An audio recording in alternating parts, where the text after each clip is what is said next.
Chapter 4, Elle's Perspective. Raven and the boy Zev huddled behind me in the dark. Footsteps, I count 7, coming from the north hall. Crouching up, I moved forward to the gate and pressed it closed. Unfurling my wings, I hid the others from view. A nasally voice could be heard around the corner. I heard the Earth Angel is still here. Is he still unconscious? I have never seen one before. Should be. Last time I checked, he's still wounded, a deep, familiar, and aggravating voice said proudly. The asshole who gave me my most recent stomach wound. He's a fool. The two rounded the corner and jumped back in surprise to see me standing. Hello, Vamps. Surprised to see me up? You didn't think that spell work was going to last long, did you? The smaller man lurched backwards, while the larger guard's face turned red with anger. Mentally, I dared him to come closer, to try me. They hadn't noticed that the enchanted lock had been broken, which meant I was no longer trapped in that succumbed state and could get us out of here. Me and the two kids behind me. Ah, I love the changing of fates. They always do me well, all in divine timing. The guard rushed forward with little thought. As he made impact with the cell door, my arm slipped through and I raised him in the air. Yeah, I don't think so. Now you have two choices. One, I put you down and you go on your merry way in silence. Or two, you both will take my place in this cell. Your choice. The smaller man tried to sneak away, but I caught him in my gaze and he had no choice but to freeze. So what will it be? Will you fight or flee to your masters, or will you slip away into the night and keep silent? The choice is up to you both. You know the consequences. The universe doesn't play, especially with fools. Your nest has kept me here far too long. My guides tell me this is your final warning. The guard squirmed in my hand, but couldn't break free. The smaller one's eyes informed me of his choice. Telepathically, I told him, wise choice, and freedom from being paused. He slipped into the dark quietly. He could be trusted.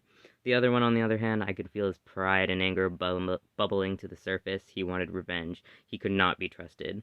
I blow in his face a cool breeze as my silver eyes begin to glow, a blinding light. In a low but commanding voice, I declare aloud the word sleep. He crumpled in my grasp, out like light. His weapons dropped to the floor with a thud. The two of you can come out now. If you choose to follow me, I will get you out of here, but the choice is yours.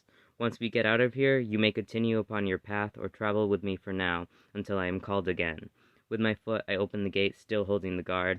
Raven and Zev paused for a moment and looked between each other. I watched them communicate telepathically, but say nothing respecting their privacy, although I could still hear them.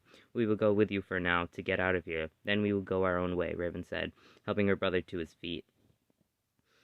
Very well, we must move swiftly and silently at this time. As they exited the cell, I put the guard in their place and closed the gate. My eyes lit the lock, replacing it with a new spell, one that made it appear like our bodies were still inside. The spell would keep. I'm regaining my strength, and the sooner we get out of here, the sooner these bloody wounds would close. Luckily, I had already sweated out the poison. Stay near me at all times until we reach outside. I cloaked the three of us in light, making us invisible to the beings and vampires residing above and below us. I followed the path with the other two behind me. We moved quickly, slipping through the dark tunnels until we reached a spiral staircase that had a single door at the top that was barred. A sign that read, "Do not open," in large red lettering was carved into the wooden board as a warning. A ringing in my ear confirmed that was the way to go. I looked back at the two and nodded in the direction of the stairs. It was rickety, and its metal groaned underneath me, but it held. At the top of the landing, Raven helped me burn away the barriers and melt the bars.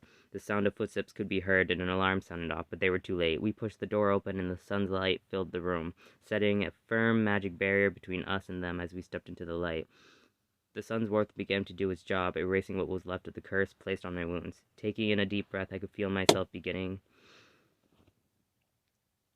to be restored. Raven and Zev watched me in shock as my wounds began to close, leaving healed scars. I suppose this is where we part ways for now. A piece of advice. Trust the moon for her wisdom and the sun for its healing strength. They will light your way. Go in peace and trust your gifts. I call upon for protection for both our paths. Protect one another. I get the sense this is only the beginning, Zev. Thanks for getting us out of here. Raven, who had been quiet, nodded. I'll take your advice, thank you. Saying goodbye one last time, I opened my wings to their full size and pushed up into the sky. Their figures faded as they entered the forest, and I was once again one with the sky. A voice in my head said, "This will be interesting, Elle." Yes, I agree. Interesting indeed.